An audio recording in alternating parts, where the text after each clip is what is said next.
Program Indonesia Darurat Narkoba yang dicanangkan Presiden Joko Widodo dengan upaya menyelamatkan anak bangsa melalui program rehabilitasi 100.000 pecandu narkoba di Indonesia. Bali mendapat jatah 2.083 orang pada tahun 2015. Program ini tampaknya mulai mendapat tanggapan positif dari para pecandu narkoba dan keluarga. Terbukti jumlah orang yang sadar untuk melaporkan diri sebagai pecandu narkoba dan berharap mendapat program rehabilitasi gratis ini mengalami peningkatan. Hingga saat ini sebanyak 371 orang telah mengikuti program rehabilitasi. Meski masih sangat jauh dari target 2.083 orang, peningkatan orang yang dengan sadar mengikuti program rehabilitasi ini perlu diapresiasi.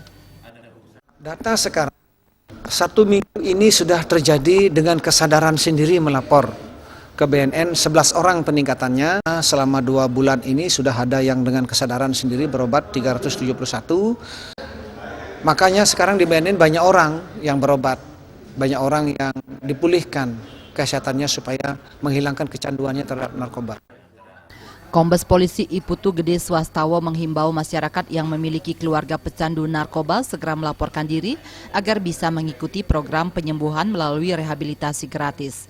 Program rehabilitasi tentunya lebih baik daripada jerat hukum nantinya karena mereka yang sadar melaporkan diri tidak akan diproses secara hukum. Identitas mereka juga akan dirahasiakan. Untuk mengikuti program rehabilitasi ini, masyarakat melapor melalui Rumah Sakit Bayangkara, PT RM Sandat RSUP Sanglah, RSUD Sebali, Puskesmas Densel 2, Puskesmas Kuta 1, Puskesmas Ubud 2, Puskesmas Tabanan 3, BNNP Bali, BNNK Badung, Gianyar dan Denpasar. Purnama dan Winata, Bali TV.